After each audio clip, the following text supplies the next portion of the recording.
In a dark jail cell, where only a sliver of light breaks through the bars, Jared sits on the cold concrete floor. He still doesn't understand how he ended up here.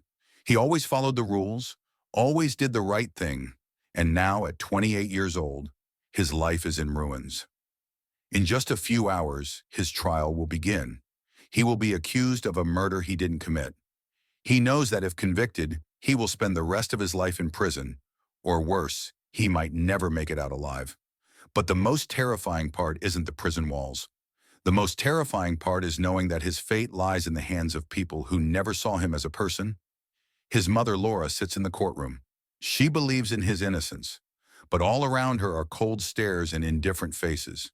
She is a black woman who has seen injustice all her life. She knows the truth.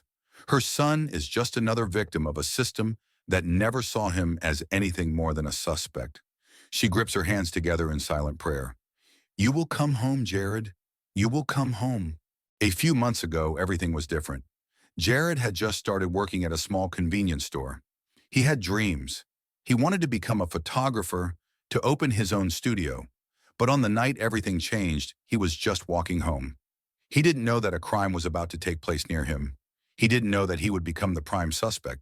But he wasn't just accused. He was black. And the crime happened in a neighborhood where police saw people like him as criminals by default. Was he guilty? In their eyes, yes. His skin was the only evidence they needed. The police didn't give him a chance to explain. They slammed him against a wall and threw him into their car like he wasn't even human. The trial began. Everything was stacked against Jared. Witnesses who never saw his face but recognized his silhouette. Evidence that didn't add up. Surveillance footage that supposedly showed him running from the crime scene. But Jared knew the truth. He remembered that night. He remembered walking home when he heard a gunshot.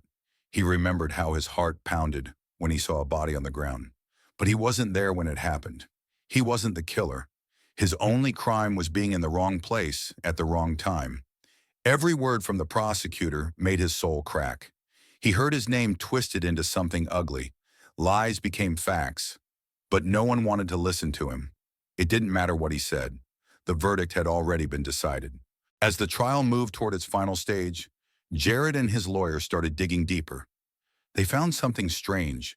There was a witness who could identify the real killer, but his testimony had been erased from the case files.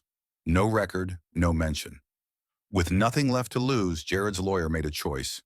If they exposed the missing evidence, they wouldn't just be fighting for Jared. They would be fighting against an entire system that refused to admit its mistakes. And then, in a last-minute breakthrough, they found a document that changed everything. The real killer was someone protected by the local authorities.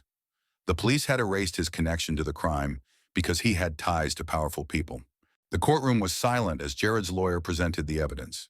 The prosecutor, who had been so confident, suddenly looked pale. The jury members glanced at each other. Prosecutor, stammering, This can't be possible. Jared's lawyer, firmly, this is the truth. The evidence against my client was fabricated. He is innocent. The judge had no choice but to dismiss the case.